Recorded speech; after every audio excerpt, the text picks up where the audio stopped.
Well, we're once again back into our look at divorce in the Scriptures. And before we pick up where we left off in 1 Corinthians chapter 7, the next verse we're going to be looking at is verse number 5, and we'll go from there. But I wanted to bring up really the traditional, and I use air quotes on that one, traditional view of marriage.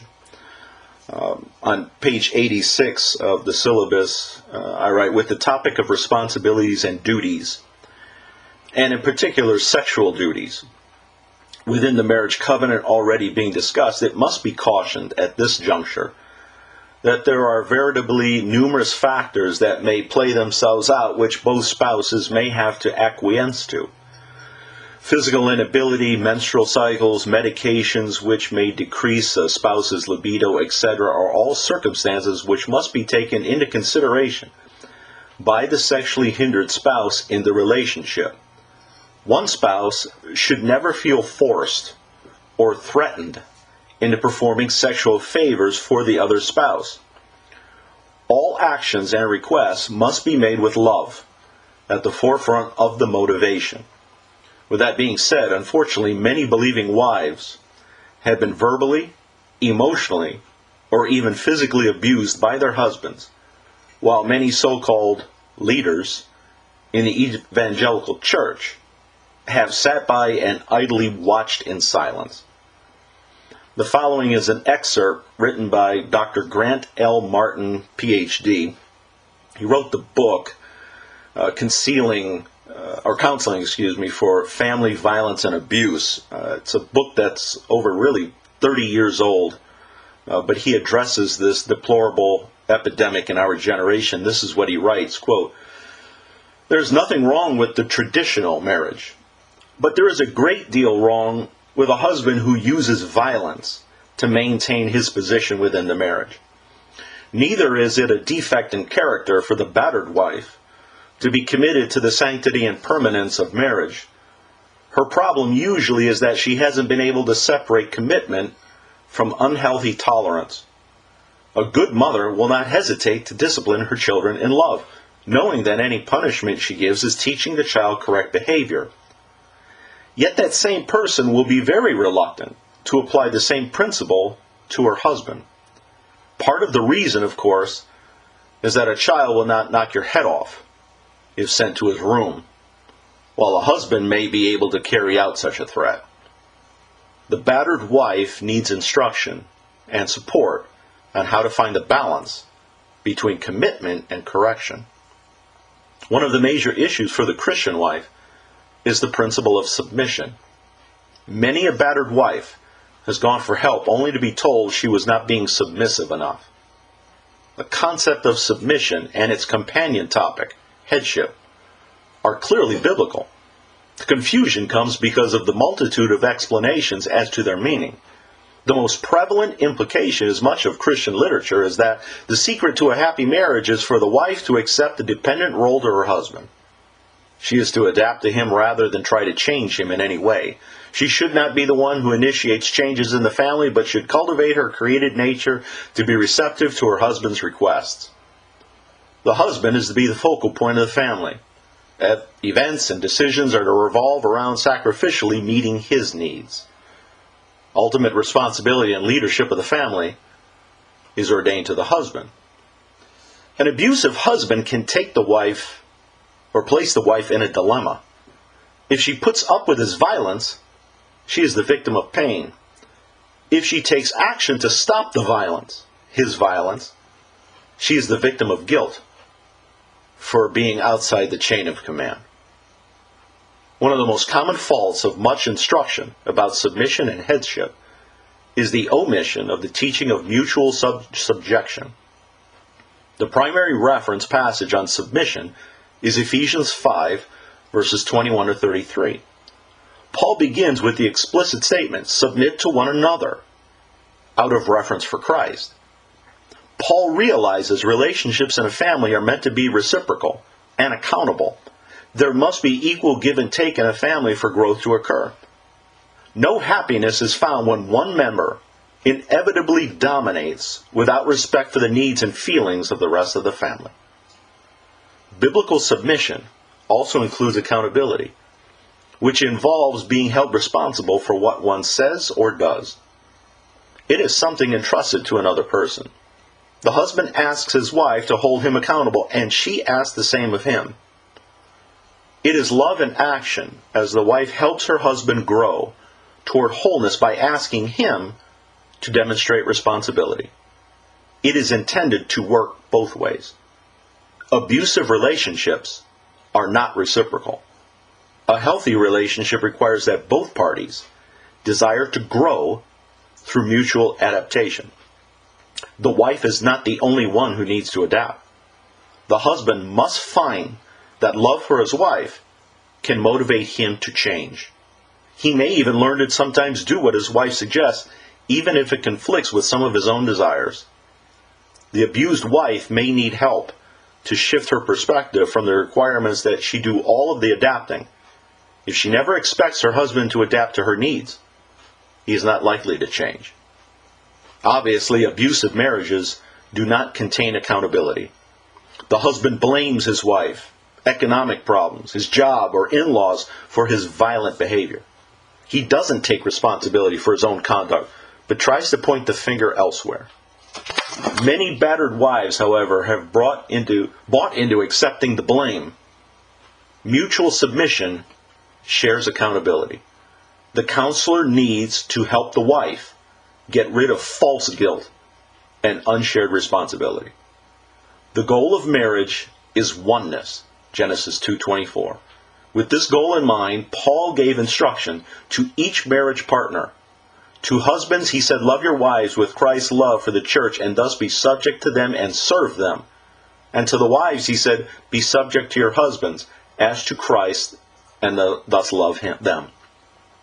If the concept of mutual subjection were incorporated into a violence-prone family, there is little question the violence would stop. If the couple can be instructed on how to work toward a mutual relationship in which each is attempting to love Christ and have a servant's heart, there can be help for the marriage. End quote. We're on to verse number 5 in chapter number 7. And the talk of, or the conversation is moving towards accountability, of course, and mutual respect for one another. As you see, verse number 5 in 1Corinthians chapter 7, Paul says, stop depriving one another, except by agreement for a time, so that you may devote yourselves to prayer and come together again, so that Satan will not tempt you because of your lack of self-control. Stop depriving one another, he says, which obviously appears to be a major problem in this Corinthian assembly. The word you see, deprive, apostoreo, is the Greek word. Apostoreo sounds much like where we get the English word apostasy. It's used 6 times, and it means to defraud or to rob someone. So think about what Paul is saying. Stop robbing one another. Stop defrauding one another. On page 88, I write, married persons do not have control over their own bodies in regard to sexual intercourse. Now, exceptions apply. Physical disability, illness, etc. And those are taken into consideration. The apostle is addressing withholding sex for purposes of revenge, control, and the like is completely and utterly unbiblical. So stop depriving one another. Stop robbing one another, he says, except by agreement for a time. There's 2 conditions. By agreement for a time. So it's mutual and it's for a period of time.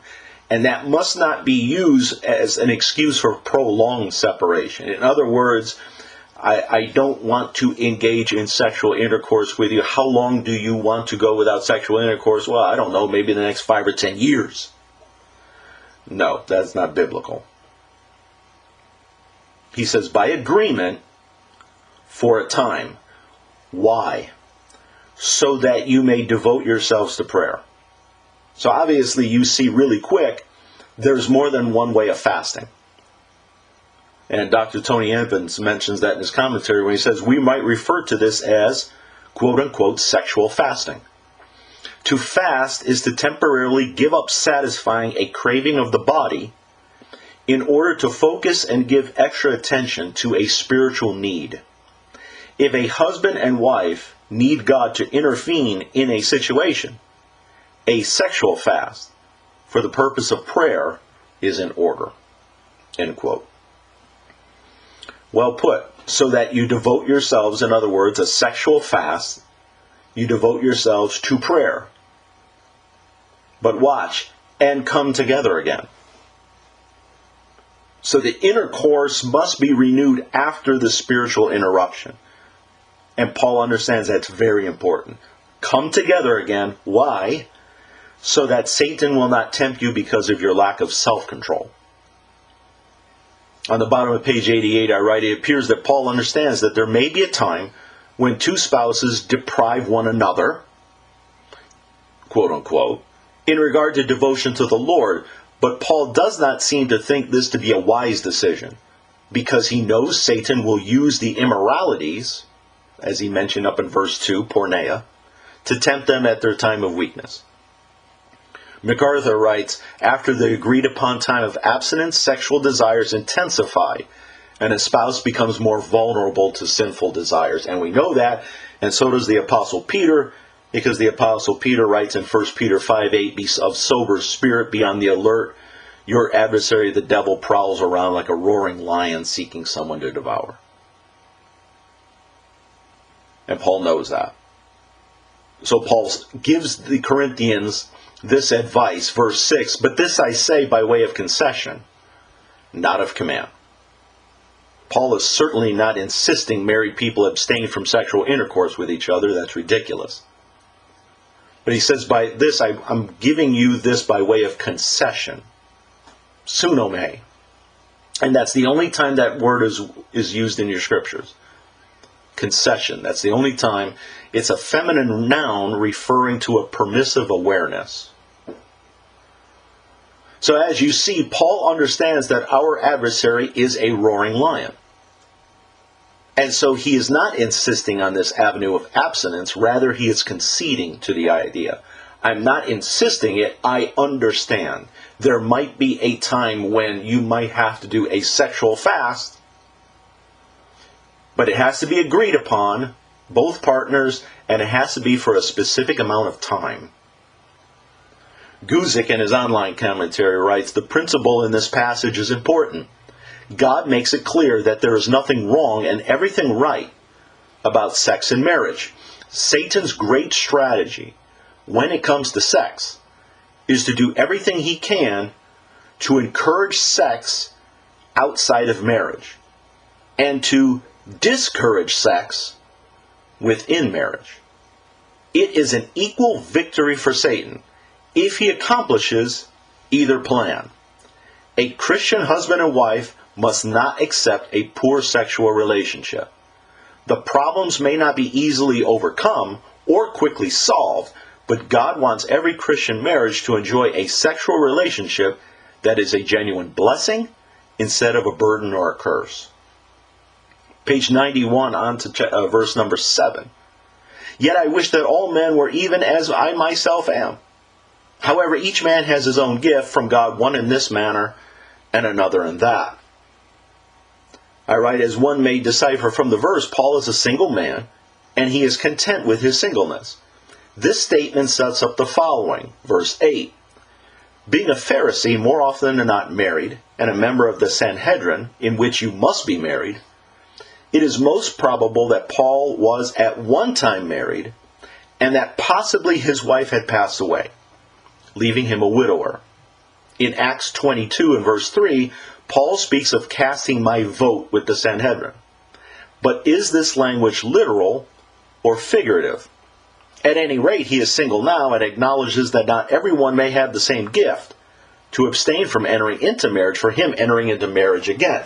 And when I say this is being literal or figurative, in other words, when he says, I cast my vote, did he mean that as just a figure of speech? Or was it literal? Like he was a member of the Sanhedrin and he cast his vote with the Sanhedrin. If that's the case and he means it literally, he would have to have been married. Have to be, as a member of the Sanhedrin. So, back to 7. He says, yet I wish that all men were even as I myself am. He's referring to his singleness. His singleness. Paul recognized that he had a special freedom and independence to serve the Lord. However, so even Paul understands, okay, I've got this freedom to serve, but one size doesn't fit all. And he understands that. He can't possibly expect all believers to remain single. No. Each man has his own gift from God.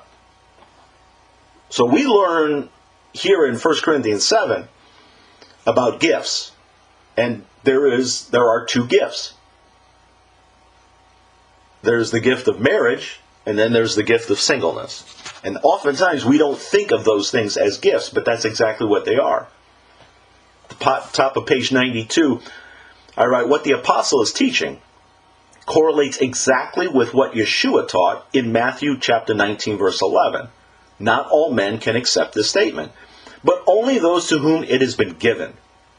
Once again, Paul would never teach anything that would contradict the words of the Master or the Torah of Moses. With much talk in today's charismatic movement concerning spiritual gifts, why isn't the gift of singleness or the gift of marriage ever discussed? According to Paul, both of these gifts, singleness and marriage, have been given to us from God.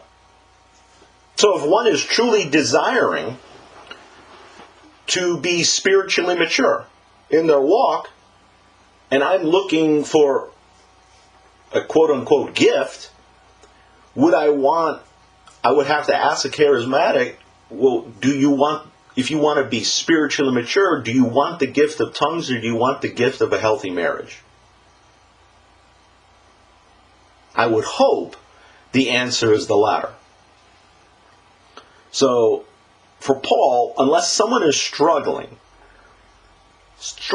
with sexual urges, especially a young person, all right, unless someone is struggling with sexual urges, it's wrong for us to just use a blanket statement, you know what, you must get married. Or you really need to get married. Not necessarily. That person may have the gift of singleness. If the person has the gift of singleness, they won't have that intense desire to engage in sex. They just won't. Because they have the gift of singleness. On to verses 8 and 9. But I say to the unmarried and to widows, that it is good for them if they remain even as I. But if they do not have self-control, let them marry, for it is better to marry than to burn with passion. But I say, so he's not suggesting that this came from the Lord, but I say. In other words, he's not saying, it is written, or thus saith the Lord. This is what his advice to these individuals in Corinth. But I say to the unmarried. Okay. The word there in the Greek is in the masculine plural. It's in the masculine plural. And when we come to find out, as far as Greek goes, Koine Greek, and especially first century Koine Greek, the word that had been used in Greek for widower was disused by the time you get to the first century. It's not that it didn't exist, it just wasn't being used anymore. And so it appears as if Paul is not going to continue along, as other literary works of the time would, He's not going to use a word that's not being used anymore. And so he uses this masculine plural word, which we have translated unmarried. Okay? So unmarried, the Greek word is agamois. Agamois. And it's just as widows, but when we get to the word widows in this verse, that word is in the feminine plural. So we've got one in the masculine plural, we have one in the feminine plural. I write, with how chapter 7 plays out, it is safe to assume that the apostle is referring to unmarried men whose wives had passed away, along with unmarried women whose husbands had passed away. So he's talking to widowers and to widows. Widowers and to widows. Okay, the other word, the widows, obviously is in the feminine plural. The former word is in the masculine plural. All right, so he's talking to both groups. It is good for them, these widows and widowers, if they remain even as I. And that is where I get my opinion that Paul was a widower. Definitely we know he was a Pharisee. You did not have to be married in order to be a Pharisee. But you most certainly had to be married in order to be in the Sanhedrin. And once again, the passage from Acts 26, verses 9 and 10, this is how it reads. So then, Paul speaking, I thought to myself that I had to do many things hostile to the name of Yeshua of Nazareth, and this is just what I did in Jerusalem. Not only did I lock up many of the saints in prisons, having received authority from the chief priests, but also when they were being put to death, I cast my vote against them. So when he says that, is it literal or is it figurative? If it's literal, then he was in the Sanhedrin and he had to have been married. Or is it figurative? Guzik asks a good question. He goes, so what happened to Paul's wife? The scriptures are silent. Perhaps she left him when he became a Christian. Or perhaps she died sometime before or after he became a Christian. But we know that it was likely he was married before, and we know he was not married when writing this letter. And the book of Acts never shows Paul's wife. Paul was probably well qualified to speak of the relative gifts and responsibilities of both marriage and singleness because he knew both from his life experience. Well put. He was single, he was married, and I believe, indeed, he had, by this time when he's writing Corinthians, he was a widower. So he's been there. He knows all of that. He knows all those positions. So, we understand that. It's good for them to remain, even as I, but, the conjunction de in the Greek, but, moreover, nevertheless, but, if they do not have self-control. Now, there are some versions of Scripture that even go so far as to say, but if they cannot have self-control. And that's a problem, because that's not what the Greek says, and if you translate cannot have self-control, it's misleading. It's misleading. The text actually reads, if they are not controlling themselves, they should marry. And in the middle of page 93, I write, since we as believers all have the Holy Spirit, which directs us and convicts us, then we all have the ability to have self-control. Okay? I cannot dunk a basketball.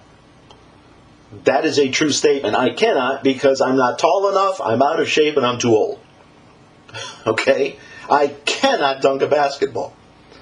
The New American Standard and the Net Bible translate the word do not, which is slightly better. The Greek word is ook, which when read in context leads the text into meaning, if they are not controlling themselves sexually, let them marry. In other words, the apostle is stating that if the unmarried Corinthian believers are going to continue to give in to their fleshly desires and exhibit no self-control, then it is better to get married. And at least the intercourse they will be engaging in with their new spouse will be under the marriage covenant. End quote. And I would hope everybody agrees with that. If you're engaging and you're not controlling yourself, he's not asking if you cannot. Obviously you can. but you're not controlling yourselves. You're engaging in sexual intercourse with someone, and you're not married to that woman or to that man. Paul is saying, why not get married? At least what you're doing then is under the marriage covenant. He says, let them marry, because they lack the spiritual maturity to control their sexual desires. Let them marry. For it is better to marry than to burn with passion. Now, the two words with passion are not in the original Greek. So the end of the sentence is burn or purao, where, of course, we get the English pyrotechnics, right? The context is to set on fire with indignation. And that same Greek word that you see in this verse, burn, that's translated by our English Bibles, burn, that same Greek word is in 2 Corinthians 11, verse 29. And this is how the translators translate it in that verse. Same word, purao. Here we go. 2 Corinthians 11:29, who is weak without my being weak? Who is led into sin without my intense concern? Purao. So, in one verse, it's translated burn. The other verse, same Greek word, intense concern. Intense concern. Bottom of page 93, I write, other than the King James Version, most English Bibles add the words with passion. The Net Bible adds with sexual desire. The New Living Translation adds with lust. Because the Greek ends the verse with purastai, the King James Version ends the verse simply with burn, leading to the errant teaching that if a believer engages in sexual intercourse while not being married, that person will burn in hell, which is obviously not biblical. And that has been taught in a number of churches. Believe it or not, if two people are engaging in sex and they're not married, well, guess what? You both are going to burn in hell. Dr. Craig Keener, you see on page 94, he writes, the alternative of burning in verse 9 reminds the reader of the earlier warnings against the dangers of temptation for those abstaining from sexual activity within marriage in verses 2 and 5. Not everyone is built for celibacy. Some have taken burn here to refer to burning in hell due to immoral behavior, but the phrase is used continually throughout ancient literature, especially the romances, to designate burning with passion. Additional texts similarly describe other violent, uncontrollable responses to passion. Greco-Roman writers do not suppose that burning passion is wrongful if directed towards an unmarried woman, but Paul does not agree. Lack of a partner does not excuse lust, but Paul does present marriage as a practical solution to the danger of such desire, end quote. And the final quote for today as we close our lesson is from John MacArthur, who writes, the Greek tense indicates a command, since a person can't live a happy life and serve the Lord effectively if dominated by unfulfilled sexual passions, especially in that Corinthian society. And that was true with just a decadent, wicked culture that was all around those believers. If they're not controlling themselves, good grief, just get married. Just get married. And at least the sex that you are engaging then in with your spouse will be under the marriage covenant. All right, we're going to stop there with verse number 9, and the next time we get together, we'll pick it up with verse number 10.